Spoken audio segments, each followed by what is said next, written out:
Hello, everyone, and welcome to the program. I'm Sean Kimbalo in Lagos. Well, it is 96 days to the all-important Nigerian general elections. One crucial thing on the minds of millions of Nigerians is a person who will lead this country for another 4 years. 79 out of 91 political parties are fielding candidates, and it is no doubt that it will be a keenly contested election.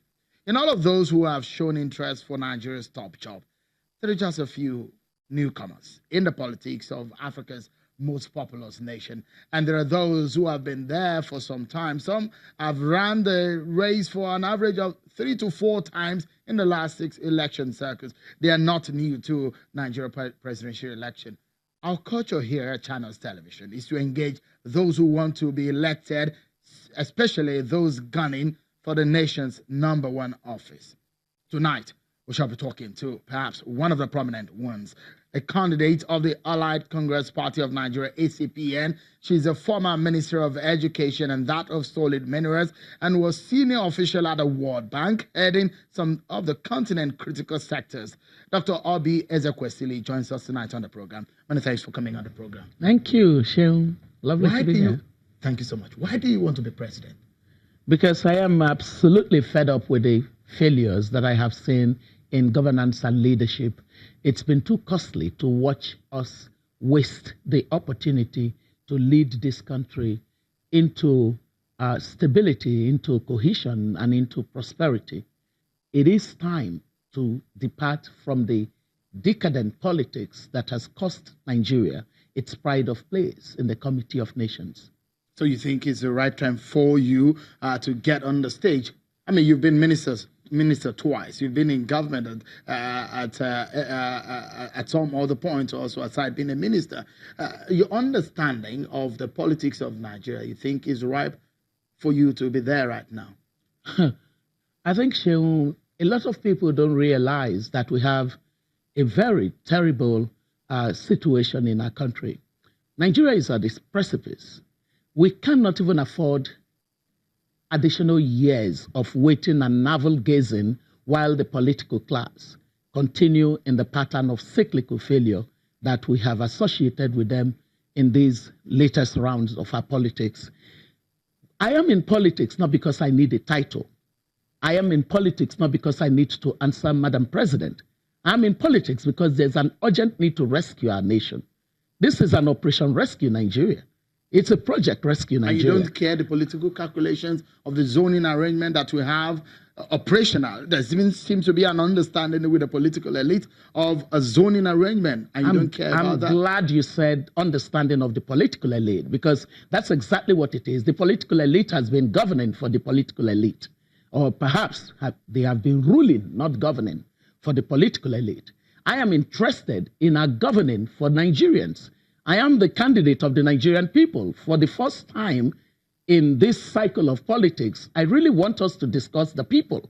I am tired of seeing Nigeria be at the bottom of every league that measures what it takes to be a viable country. With all the potentials that we've got, I'm tired of hearing potentials. I've been hearing potentials since I was a child. And for me, it has become dire that we should do something. Because when you think of the fact that we're now crowned the world capital of extreme poverty, you know, in the past, in the world of development, we used to call it being in destitution. That you're destitute was what we called extreme poverty. So this title is really to make it, to not take away the dignity of the people who find themselves in abject poverty. I'm trying to drive you into the conversation, a realization of what you perhaps know best when you were in the PDP-led government, of how things work, especially in the Nigeria political scene, the structures and issues of how deep your hands are, deep your pockets in terms of how you can reach out. You know these things. And I'm trying to prepare you for the fact that Nigerians are tired of that kind of politics. Nigerians want the politics not of zoning. It is politics that delivers results to the people. I don't think people get it, that the teeming population of this country basically have alienated themselves from the country. in all kinds of ways because they feel that the country has failed them. But it's not Nigeria that has failed them. It's the political class that has failed these Nigerians. And it's time to end the failing. And that's why, for me, everything about what we know of the pattern of politics in our country is going to be disrupted. And you think it's the right time for a woman president in Nigeria? It was long ago a time for a person with the right leadership skills to govern our country. Leadership is gender neutral.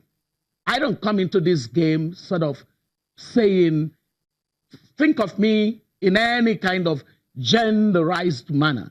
Think of me as someone who's got the character, the competence, and the capacity, and who is courageous enough to say, let's stare down at this problem of failure of this country. This country is not destined to fail.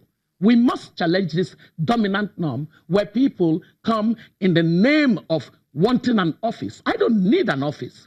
I am tired of Nigeria failing. This is a rescue operation that we're on.